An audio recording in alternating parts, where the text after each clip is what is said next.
Hello viewers, આપ સૌને મારા જય શ્રી કૃષ્ણ.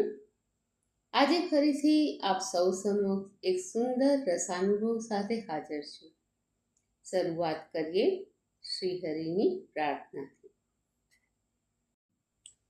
જગત નિયંતા પાલન કરતા હે દામોદર દુઃખ હરતા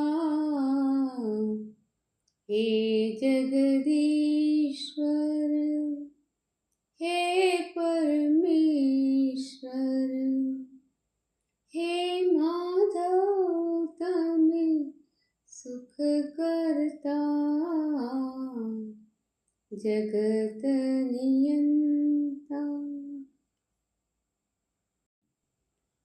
દર્શક મિત્રો, આજનો મારો રસાનુભવનો ભાવ પ્રભુ શ્રી કૃષ્ણ પરમાત્માને અર્પણ કરીને હું આપ સૌ સમક્ષ રજૂ કરું છું.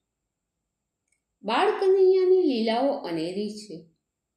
પ્રભુ પ્રેમી ભક્તો તેનો રસાસ્વાદ અલગ અલગ રીતે અનુભવતા હોય છે, પણ ફલશ્રુતિ તો એક અને માત્ર એક જ કે એ આપણા મનને ચિત્તને આનંદથી ભરી દે છે અને એક એવો ઉજાસ જીવનમાં લાવી દે છે કે પછી જ્યાં અંધકારને કોઈ સ્થાન જ રહેતું નથી.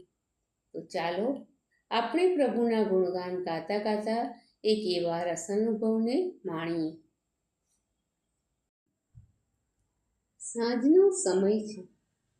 સાંજનું વાળું કરી બધા ગોપ સખાઓ આજે કાના પાસે આવ્યા છે.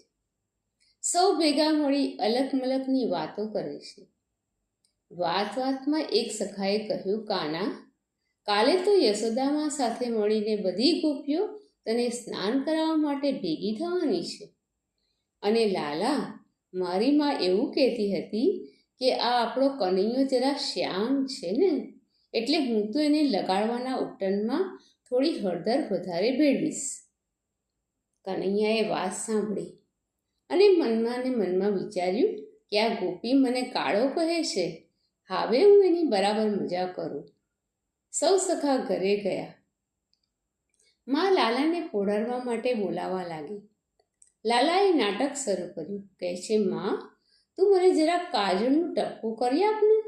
જોને આ બધી ગોપીઓ મને નજર લગાડે છે.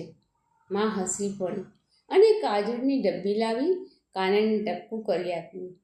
ભોળી યશોદા કાનાના નાટકને ક્યાં સમજી શકે? લાલાએ ધ્યાન રાખ્યું કે માએ કાજળની ડબ્બી ક્યાં મૂકી છે.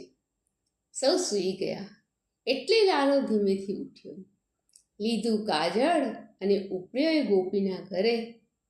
ગોપી સૂતી હતી.